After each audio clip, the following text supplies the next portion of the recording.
भारत एक विविधताओं से भरा देश है।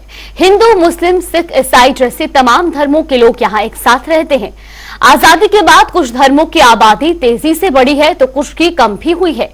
इसी पर आधारित एक रिपोर्ट सामने आई है जो प्रधानमंत्री की आर्थिक सलाहकार परिषद की ओर से जारी की गई है। इसमें दिए आंकड़ों के मुताबिक देश में हिंदुओं की आबादी लगभग 8% घटी है तो वहीं मुस्लिमों की आबादी तकरीबन 43% तक बढ़ी है। ये रिपोर्ट देखिए। देश में लोकसभा के चुनाव चल रहे हैं और इस बीच प्रधानमंत्री को सलाह देने वाली आर्थिक सलाहकार परिषद की एक नई रिपोर्ट सामने आई है। रिपोर्ट के मुताबिक भारत में 1950 के बाद से हिंदुओं की आबादी में करीब 8% की कमी आई है। दूसरी तरफ अल्पसंख्यक समुदाय मुसलमानों की आबादी का ग्राफ 43% की तेजी से बढ़ा। इस रिपोर्ट का मकसद आबादी का आर्थिक नीतियों पर असर परखना था, लेकिन सियासी गलियारों में इसका रुख बदल गया है। लेकिन सबसे पहले इस रिपोर्ट के अहम पहलुओं को समझिए। रिपोर्ट के मुताबिक साल 1950 के बाद हिंदुओं की जनसंख्या घटी। हिंदुओं की आबादी में लगभग 7.8% की गिरावट आई। 1950 के बाद से मुसलमानों की आबादी में इजाफा हुआ।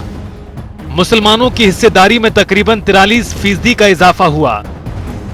रिपोर्ट 1950 से 2015 के बीच जनसंख्या का अंतर दिखाती है। बहरहाल रिपोर्ट आई तो अपने साथ राजनीति भी लाई।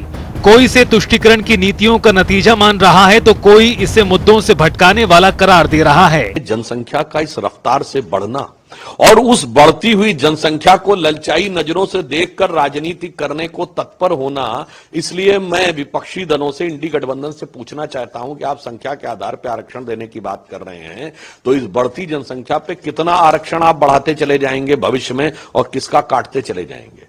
क्योंकि एससी, एसटी, ओबीसी की जनसंख्या सिर्फ जनसंख्या बढ़ने के आधार पर बढ़ेगी। संख्या, ये जनसंख्या, इनकी संख्या 3 तरीके से बढ़ेगी। जनसंख्या बढ़ने से, धर्मांतरण से, क्योंकि उसको इंडी गठबंधन के सारी सरकारें और दल समर्थन करते हैं, और घुसपैठ से। भारत में यह भी एक यथार्थ है कि 9 राज्य ऐसे हैं जहां आज हिंदू माइनॉरिटी में हो गया पिछले 75 सालों में। दर्जनों जिले ऐसे हैं जहां पर की हिंदू माइनॉरिटी में है। तो यह एक यथार्थ है।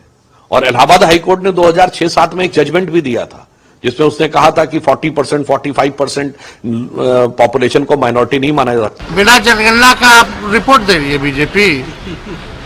बीजेपी का रिपोर्ट क्या देने का मतलब है? वही प्राथमिकता है, वही प्राथमिकता है क्या? यानी चुनाव में आप लोग क्या कह रहे हैं कि हिंदू मुसलमान कराना चाह रहे हैं? अब सोच लीजिए देश के लिए कितना खतरनाक आदमी है ये।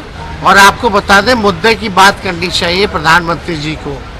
हिंदू, मुस्लिम, मंदिर, मस्जिद जैसे बातों से आप काम की बात कीजिए, नौकरी के बारे में बात कीजिए। बयानों की फहरिस्त में कई नेताओं के नाम भी शामिल हैं। ये जो जनसंख्या का असंतुलन है, हिंदू की आबादी घटे और मुस्लिम की आबादी बढ़े, यह कांग्रेस की मुस्लिम तुष्टीकरण की राजनीति के कारण से हुआ है। कांग्रेस पार्टी ने मुस्लिम लीग की तरह काम किया है, जिसकी वजह से ये आबादी का जो संतुलन बिगड़ रहा है उसका एकमात्र कारण यही है। इसीलिए इस देश में सामान्य नागरिक संहिता की आवश्यकता है। सामान्य नागरिक संहिता, जैसे हिंदू एक विवाह करेगा वैसे मुस्लिम भी एक विवाह करेगा।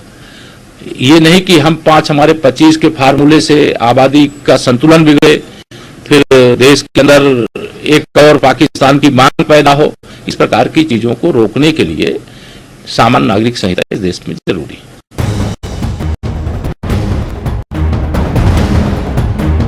अपने अपने बयान और अपने अपने तर्क, लेकिन इन सब के बीच गौर करने वाली बात यह है कि इस रिपोर्ट के नतीजे हिंदू बनाम मुसलमान की राजनीति को और हवा देने वाले साबित हो सकते हैं।